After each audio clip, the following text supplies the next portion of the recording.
After more than half a century, one of the world's longest ruling governments faces possible defeat. Malaysia is heading to the polls at a time where charges of corruption, political violence, and racism could see the Prime Minister and his ruling National Front coalition lose power. But can the opposition offer a credible alternative? I'm Steve Chow, and on this edition of 101 East, we ask whether elections in Malaysia will lead to historic change.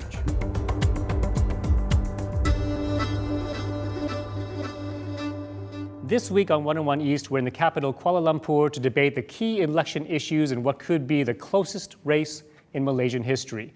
The political parties are here, along with an audience of voters that represent the wide dichotomy that is Malaysia. Before we begin the discussion, Drew Ambrose sets the scene for us from Penang, a predominantly Chinese enclave that underlines the dramatic political shifts we've seen taking place in this Southeast Asian nation. Malaysia's opposition coalition are celebrating 5 years of power in Penang, one of 5 provinces they won in the 2008 poll. This year's election could be closer, with the same issues dominating the country. I think the most important issue is the economy and the corruption issue in Malaysia. An opposition victory could see Anwar Ibrahim emerge as Prime Minister. He's a former Deputy PM whose career was marred by sodomy allegations. He's very capable and he's very knowledgeable about the economies in Malaysia. Has been the deputy for a while as well, and I think he's fair to everybody as well. I know it's not easy to be fair in Malaysia because of different races and culture. UMNO, the main party in the ruling National Front, has won every poll since 1957 independence. Their leader, Najib Razak, became Prime Minister after they lost a 2/3 parliamentary majority in the last election. Critics say their policies, which favour Malays, led to the poor result, as it fueled racial disharmony with the Indian and Chinese minorities. To claw back votes, he's abolished controversial security laws, delayed a goods and services tax, and increased wages for civil servants. Under the leadership of Najib, all the people get the benefits from him, not only the lower rank, all of us get it. In the election lead-up, the government is handing out $150 welfare handouts across Malaysia, pleasing people like Nuria Mohammed, a Malay villager on Penang's outskirts. They have done a lot for the country by improving the standard of living through handouts and free health care. In Penang, the opposition has used their power to abolish the government policies that gave preference to ethnic Malays in government contracts, scholarships and civil service jobs. The opposition is awarding tenders more openly to all the races. So this is very good. Albert Low runs one of the main street food markets. The national opposition has brought a lot of big projects to Penang, but the federal government is not giving enough funds. FAZIL AKASHAH, a Malay stall owner, says the opposition is not as fair as they say, using open tenders to create expensive housing projects and jobs for their supporters. The national opposition only care about the Chinese community and big business in Penang. Little businesses and Malays don't get any assistance or open tenders. Big business brings wealth and glitzy bars to Penang. They're popular with 3 million first-time voters, middle-class kids whose wages aren't keeping pace with the rising cost of living. What we want from the government, we want free education, okay, we want work opportunity, and then we don't want so high car tax. A good sales pitch matters. They account for 27% of voters. These young Malaysians could be the game changer in what could be the country's tightest election race ever. Drew Ambrose touched on some of the public discontent that some would say has the government on the back foot. To debate the issues with us is JAZLAN MOHAMED, a government member from the National Front. Here we have Tony Phua, a member of the DAP, one of the many parties that make up the opposition coalition. And over here, IBRAHIM SUFFIAN, a political commentator from the MERDEKA Center for Opinion Research. Thank you all for joining us. My first question goes to you, Noor JAZLAN. Your government says it needs more time to make good on its promises, but it's had 55 years to run this country. What difference will a few more years make? First of all, we've done it well. But in 2008, we have realized that people have become more matured and demand changes. So we need time to make sure that these changes can be implemented. And Tony, we've got a question for you from the audience. This one from Natalie in the front row here. What sets you apart from the current government? I think what sets us apart from the current government is actually very straightforward. We believe strongly in eliminating corruption. We believe strongly in clean, transparent, and competent governments. And we believe that we can do that by ensuring that all our procurement contracts, all our privatization projects are tendered in a competitive and open fashion for all businesses and not be restricted to particular elite groups and those connected to the ruling parties. I think that's the underlying essence of our economic administration, and we believe that with greater political freedoms, elimination of various laws that are oppressive for the people, for example, the media laws, the peaceful assembly laws, we will actually create a more vibrant democracy and economy for Malaysia. Ibrahim, I have a question for you. You are a pollster. You've taken the pulse of the nation. How close is this race likely going to be? In the 222-seat National Parliament, 65 seats can be won with under 3% of the margin. It shows how close things are. And in part, this is due to the large influx of new voters and greater access to the internet, which has opened up all kinds of information, made it available to the largely young electorate.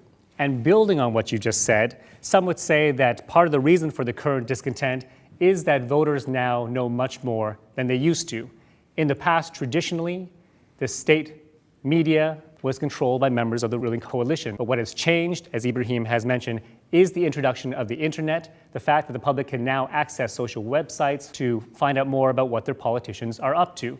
So my question to you, the audience, and feel free to jump in here, is what are your perspectives on how the internet may have changed your understanding of politics here, and has it changed your view on who to vote for? I understand we have a mass communications student here, AILEENA. AILEENA, go ahead. How have you traditionally viewed the control by the government in terms of the media, and at the same time, how has the internet changed your perspectives of things? Most youngsters, they don't really focus on the traditional media. They tend to look at the new media, and new media being the social media and like Twitter, Facebook and all that. So we can see the traditional media, we can read the papers, but at the same time we have access to the news that we are served in the internet, and it is two different things.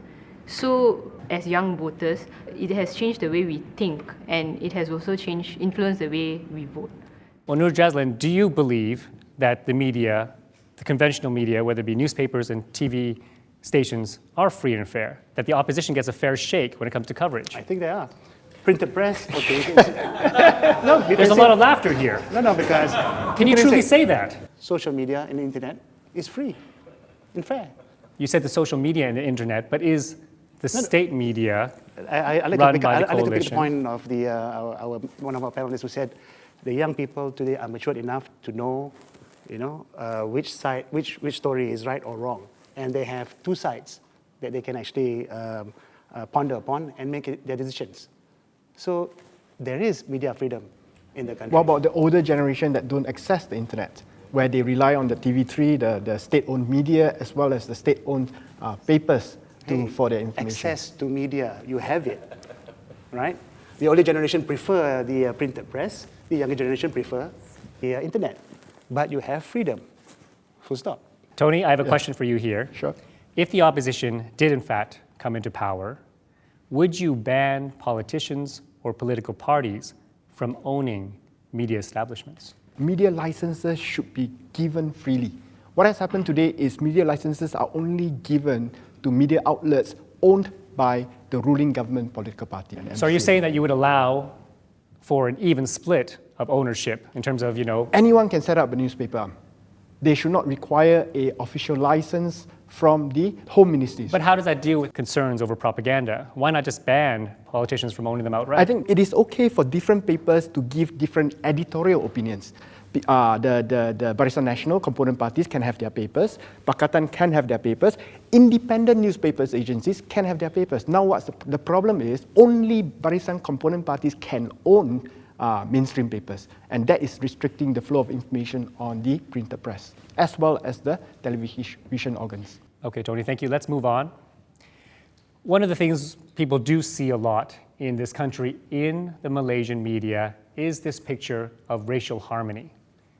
Malaysia is divided up mainly by 3 ethnic groups: Malays, Chinese, Indians, and they drive the politics here. The government has made a big push to show this view of racial harmony. We've seen this, of course, in the very good, I might add, Malaysia Truly Asia advertisement. Many people around the world know it, and I'm sure you all know the jingle. I want to take a look at a bit of that now.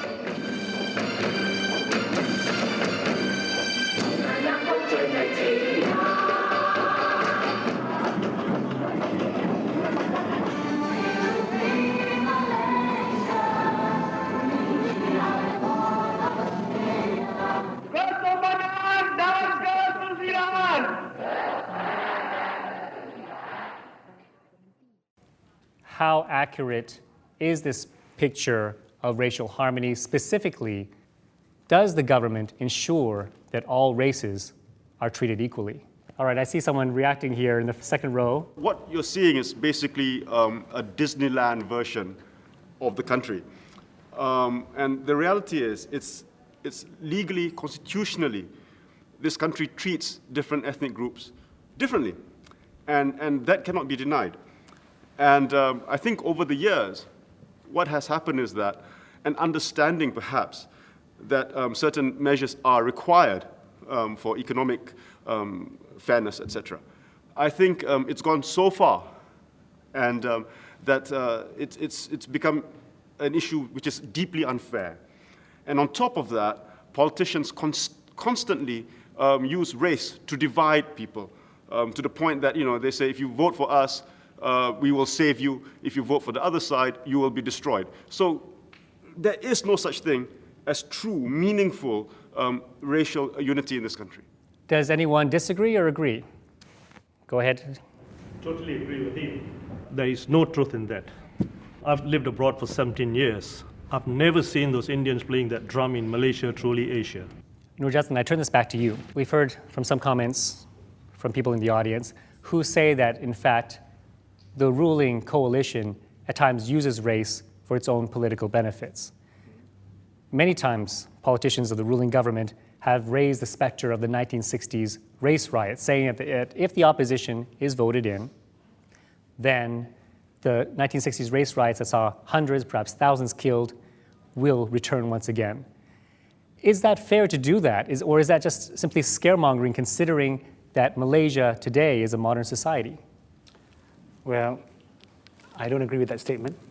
I think every political party plays the race card. Everyone plays race-based politics because that's how we win votes. My contention is this: the Prime Minister has instituted changes, mainly being the One Malaysia brand, to remind everybody that we are still a multiracial country. I'd like to take my friend on the left-hand side. He was saying about the the inclusion of the Indian drums in the Malaysia Truly Asia ad. If we truly need to represent all races equally, we have dozens of races, dozens of religions that predominate this country. That Malaysia Truly Asia ad will be a long ad if we had to treat everybody equally. So we have to make the representation that closely represents what Malaysia is, irrespective of the actual race or religion. That Malaysia is a multi-racial, multi-religious country that needs to come to one common platform, which is what the Prime Minister is trying to do now with the One Malaysia program. But you're saying, though, that certain races would get preferential treatment. How do we compress these dozens of religions and dozens of races into one common platform? So some people may feel that they're not being represented. Okay, JAZLAN, thank you very much. We have a comment from here to the right. My opinion to that statement would be, isn't that the whole point of democracy? the fact that each and every ethnic proportions has to be fully justified and looked after. I mean, the comment actually scares me as a minority in this country, where when they say, when a certain group might be left behind due to the preferences to the bigger perception. There's a gentleman in the back, in the very far back here. Right. In the front. I would rather feel that Malaysia would only prosper if we abolish race-based politics. Why are we calling ourselves Indians, Chinese, and Malays? Why are we not identifying ourselves as Malaysians? Why are we still playing all these race-based discriminations in this country? All of us are Malaysians. We are born here and bred here. Race-based politics. It has to be done away with if you want to see a united Malaysia. I see some more nodding in agreement here. I would love to say that political, based on the racial part, is not only at the political stances today, but it starts from schools as well. We have a special school for Chinese, we have a special school for Indians, and we have a special schools only for Malay. And only when they reach university level, they meet each other. And the problem lies when at the young age begins, when they not try to see each other, understand the way they live, and it will become more problem when they become adults. The lady here in the front here. I'd like to add that it's actually the institutionalization of policies which are race-based, which is the problem, because not only do you have policies that discriminate on race, but these policies create conditions which are very conducive for the policies to be made use of in the name of race, and that leads to things like corruption and sort of financial outflows that have been happening in the country, which perhaps our Member of Parliament can comment on. Corruption happens everywhere. Even in a developed country, it happens. You read it. Yep. The thing is, as we move forward, as we strengthen our institutions, our controls, then corruption reduces. That is the aim that we are aiming at now. Reducing corruption through the changes in the government and also the economy. Under the current Prime Ministership, we have achieved the lowest rank for the corruption perception rankings index ever in our history. Over the last 4 years, our corruption perception rankings have continued to fall despite the government transformation program, which is supposed to address one of the key issues being corruption. And let me wade in here with some figures, if I can. Transparency International last year ranked Malaysia as the worst country in the world when it comes to corporate bribery, specifically. They interviewed a number of business executives, and they said that 50% of all deals were lost to competitors because the competitors paid bribes. Critics say that the biggest reason for that is that the ruling government supports this culture of corruption. Now, Nur JAZLAN, you sit on the board of many government-run enterprises, do you not? Would you concede the point, though, that there are members in the ruling government that are corrupt, that have been lining their own pockets, lining the pockets of their friends and relatives? I wouldn't say that. I would say that, before maybe the controls, the institutions were not as tight. Now we are tightening it up.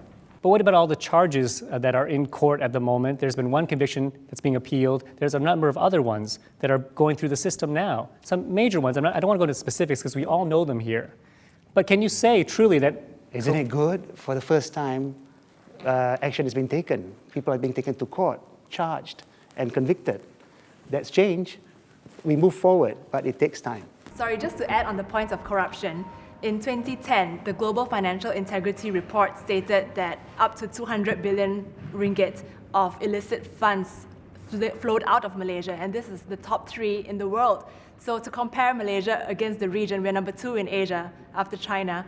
It is the highest amount of illicit outflows per capita. So we're talking about not just corruption in-house, but corruption that's flowing out of the country. And what does this say about the financial situation of the country? We're already facing a fiscal deficit, a very, very high debt to GDP ratio, almost bridging the statutory limit. What does this say about the financial health of the Malaysian economy, really? And Ibrahim, what does this say then about the financial health of the country? Has corruption set this country back? At a time, years ago, Malaysia was mentioned in the same breath as South Korea, as Singapore, as an Asian economic tiger. Has corruption put Malaysia back? looking at how the public processes this information, we can see a dichotomy, and the dichotomy cuts across the digital divide. And it's also largely an urban-rural divide, and it plays into the politics of Malaysia. Large numbers of voters, Malaysians who are living in urban areas, regardless of whatever ethnic group they belong to, generally have a heightened sense of awareness about the problem of corruption. Our polling center has been tracking the sentiments over the last 4 years, and over the last 18 months or so, the issue of corruption is the highest issue that people want the government to take a handle of, to tackle, much higher than other issues related to, say, the economy or crime or other issues. So corruption is issue number one, and the public is aware of it. How does it affect the country's economy? How does it affect the public's mood as we go into this election? That's where things are mixed, and that's where the digital divide comes into the picture. Voters that are having greater access to information see this as problem number one, and is likely going to use this as an issue that motivates them to vote, likely for change. And those that are in the rural areas that are more cut off continue to see the government as a benefactor, the government that provides aid and financial services to them to get through a hard life. So I think you have different points of view with respect to the Malaysian public. It's not all clear-cut. I think, yeah. And on the point of it's not all clear-cut, Tony, could the opposition do any better? The opposition has said that they want high-level ministers to declare their public assets. Right. But would you go so far as to say that if you came into power, you would ensure that every member of parliament from your coalition would make available to the public their assets? Our position at this point in time is anyone appointed to executive positions, that means cabinet ministers or executive councillors in the respective state governments, will have to declare assets. And we have done that for the states of Penang and Selangor, where we actually rule. And in terms of readiness to actually rule Malaysia, I think we are ready because we have proven that in Penang and Selangor in particular, where we have managed the states in a very competent fashion, not only in the sense that we have given out a lot more welfare and benefits and investments to the people in the respective states, we have actually managed to increase income as well as record surpluses on an annual basis for these particular states. So the opposition is saying for the key members of parliament, they would ensure public assets. I'd like to see a show of hands here. How many people here in the audience would like politicians to make available their assets in terms of how much they make, what homes they own, that sort of thing? And their wives. Yeah. And their wives as well. And their family members and their children. Okay, I think Tony said members of the executive. That means people who actually have power declare. We have already done that anyway, with ministers and deputy ministers. They declare to the Prime Minister, not to the public. Yeah, well, we have declared it's there. The information is there. It's with the MACC, is there. Okay, that's number one. Number two, I'd like to refute Tony's proposal that the asset declaration is enough. I would say that political party funding, which we have been discussing for the last 4.5 years, but never has it come to a conclusion, because the opposition also doesn't want to tackle this issue. Transparent political funding also must be tackled as well. They are not willing to do that as well. No, we are willing to do it. We are willing to do it. Even on your manifesto, you can't decide whether the Islamic Party wants an Islamic state, Barisan Nasional's manifesto, or the DAP doesn't want an Islamic state. You can't decide on one common platform. You know what? We have to move on. We're really short on time. Just going more on the issue of government spending. During the lead up to this election, we've seen a massive amount of money diverted to handouts for the poor. And often we've seen ruling politicians tie that directly in to vote specifically for them.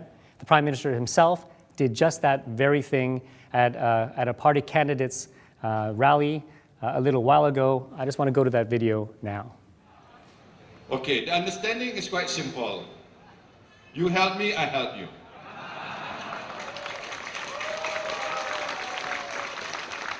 I made this deal with the people in Ulu Selangor. They wanted 3 million ringgit for a Chinese school. I said to them, Barisan Nasional wins on Sunday, On Monday, I asked the check to be prepared. They said yes. You help me, we help you. In many countries around the world, that would be considered illegal. Nor JAZLAN, we go to you. Should this sort of thing continue, do you see this as vote buying? Let me just go straight to the cash payout of 500 ringgit, which under a program called BRAHIM. That is in response to people's requests on how to reduce or alleviate their cost of living. So we have done that. It's money directly to the people. And we have done it, this year is the second time we're doing it. So therefore, it is not responding to elections, it's responding to what people want. And we have given it directly to the people. Okay, I want to take a question here from PRAVIN. PRAVIN, you're a political researcher. PRAVIN, go ahead. We've seen a lot of this vote buying and lavish promises made by both the government and the People's Alliance. Now, my question is, aren't these populist policies capable of potentially bankrupting the nation? Who would like to field that question? Tony? Yep. I think it's all right to be populist as long as they are responsible. The Penang State government gives out 100 ringgit yearly, ever since we got voted in, not just before elections. Ever since we got voted in, 100 ringgit yearly, because we have achieved record surpluses every year. So if the state can afford it, and if the state has gained from its government, then it is right to return some of this money direct to the people who are in need. This were to the elderly. So it really depends on the circumstances or how the award is being done. And what's more important is that as the government of the day, you cannot decide whether to help the person or not, depending on whether the person voted for you. So you cannot say, for example, I'm voted into federal government, but because this particular constituency didn't vote for me, they get nothing. Once I'm with the federal government, as long as there's a need that this constituency need for flood mitigation, for schools that are in need of repair, the government must fulfill its role as the people's government and not just paying to states which have supported that particular party. There are other concerns about whether this will be free and fair elections. Specifically, there have been many concerns in terms of voter lists. We sent Drew Ambrose on an investigation to look at some of these claims and also to look at this rising public anger that has spilled out onto the streets about perceived dirty electioneering. Tan Kee Xiong is a National Front Party member and lives in the hotly contested seat, Selangor. 50 voters are enrolled at his house, but none live here. He claims many are local squatters who stole his address to access free government services. But others suspect Mr. Xiong registered them. If you were to say that, then excuse me, I say it's wrong. We don't have proof. The opposition won Selangor last election, but concede this kind of voter fraud could lead to their defeat. Out of the 600,000 new voters, more than 24% of these people, new voters, couldn't be traced. In Penang, Emily says she was enrolled to vote without her knowing and feels this is a case of identity theft. Well, I don't know how long I've been registered for, and there is a chance someone could have voted on my behalf in the last elections. Since 2007, Malaysians have taken to the street 3 times in the biggest protests this country has ever seen. Organised by a group of NGOs called Bersih, the rallies for fair elections were attended by all races. 5 years on, the public push to clean up the system continues. Now I'd like to get a show of hands here from the audience. How many of you participated in the rallies for free and fair elections? Okay, a number of you. And my question to the general audience, how do you feel the government handled these protests? There were times where thousands were arrested. Some talked about police violence, the use of tear gas. Your responses? Gentleman in the front. I think the last Bersih rally, the attacks on the media by the police force was most telling. It was a government that lost control, lost its handle, its moral high ground in dealing with the Bersih rally and the popular demand.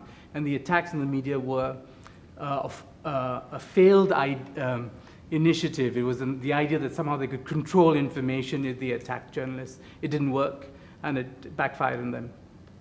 Gentleman beside you wants to make a comment. I feel there's a major difference in a rally and a riot. And I think the way it was portrayed was more focused on a riot instead of a really safe and peaceful rally. So again, it might go down to the way media have portrayed it. But again, as I said, the new media, alternative media, have actually given a fresh view on what exactly happened.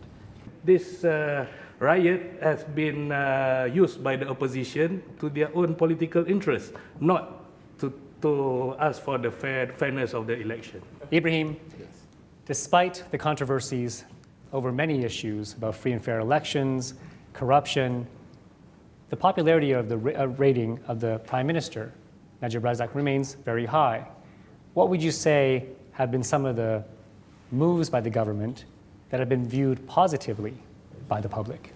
The polling numbers that we see for the Prime Minister here is akin to the polling numbers in Taiwan before the lifting of the martial law back in 1990. So we will see things develop further after this election. But what it actually means is that people here does have some high hopes on the Prime Minister. The Prime Minister is able to deliver on some of the key reforms, but that's just so.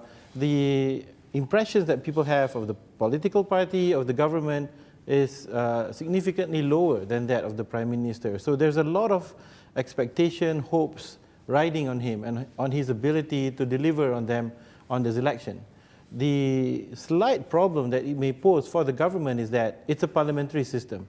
They're not voting in for a president, but they're voting in for the political parties. So at the end of the day, the key question is, will the Prime Minister's popularity be able to overcome the suspicions that people have for the political party that he leads, or some of the weaker candidates that they will end up fielding in this election? Tony, can you concede the point that things have changed, and in some cases, for the better?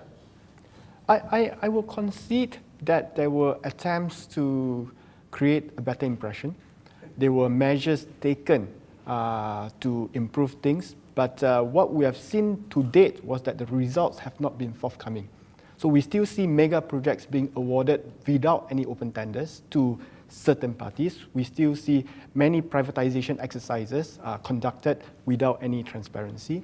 And we still see issues such as crime being a major factor in many of our cities, and the police refusing to provide statistics to even parliamentarians today when it was actually available before. So many of the promises that has been made, there's been one step being taken forward, but we often see a two-step backward scenario. Now, Nur JAZLAN, if the opposition in fact wins this time around, what problems do you see? They're promising to clean up the country, clean up governance. What do you see? Well, governing is a process that is complex, involves a lot of people, it takes a lot of time, and they are promising something with a short time frame that I think is unrealistic. I think what Ibrahim has said about the Prime Minister, about people having hope that he can actually try to change things, is a reflection of people's confidence in Najib as well, because in the opposition, they can't decide who's going to become Prime Minister. One partner wants Anwar Ibrahim, one partner wants somebody else. And they can't decide on a lot of things which they have to put in place the minute they win government. One of the big fears that the public has expressed in terms of voting for the opposition is the fact that within your coalition, there is an Islamic party that is pushing for Islamic law, specifically the hudud. We sent Drew Ambrose to look at this in more detail in one area of Malaysia that has the Islamic Party experimenting with this, proposing this idea of the hudud law. Let's take a look. PAS has ruled Kelantan, a staunchly Islamic Malaysian state, since 1990. They want to prescribe whippings and stonings for serious crimes. Murder is very heinous crimes. Rapes is very heinous crimes. Robbery is very heinous crimes. And now, crime rate is increasing in Malaysia. The current law that we have is not able to cope with this crimes problem. The policy now? Non-Muslim minorities say the proposal and local bylaws discriminate against them. Discos and gambling are banned. Pork and alcohol sales are limited. And they complain buildings must resemble mosques. Everybody have to follow, like this Muslim architecture, must be a feature of all new buildings. That means if I'm Chinese, I want to own my own building, I want to have some Chinese cultural features, that is not allowed. This hair salon was recently fined for female hairdressers cutting Muslim men's hair. Segregation is another issue here. This looks like any supermarket until you get to the checkout. There are counters for men and counters for women. According to the owners, it's a religious directive put forward by PAS. This sign in town informs women to wear a headscarf, and it goes further. For example, female singers, they cannot perform in public. Why not? According to Islamic law, that you have to observe that because of the aura and so on. To implement their ideas across Malaysia, PAS needs a parliamentary 2/3 majority, a scenario unlikely to happen for now.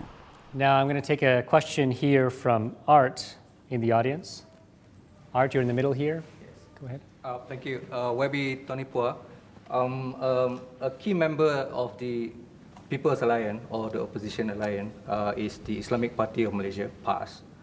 How far can the component party of the alliance agree on fundamental issues such as the Islamic State, Islamic fundamentalism, and the implementation of hudud law? From a policy-making perspective, I sit in the policy board with the other component parties, and you would see that there's a lot of agreement in 95% of the issues that we raise, with the exception of the 5%, and these 5% do not get put into any manifesto until the three parties are able to achieve a consensus. So on this specific issue of hudud, we have discussed it many times. In fact, to the point where there's no reason to discuss it anymore, except to counter the propaganda from the mainstream papers, is that this issue does not arise in currently for Pakatan Rakyat, and while DAP objects to the implementation of hudud, we respect PAS Party's position with hudud as one of the key tenets of Islam, and we will sit and discuss this further until such a time this issue or controversy does not arise. We do have with us in the audience Khalid Samad, a senior member of PAS, the Islamic Party. How do you form a federal government when it's potentially a coalition of so many different ideologies? Are you willing to compromise on this issue of hudud law? Well, I think coalition politics is quite simple and straightforward.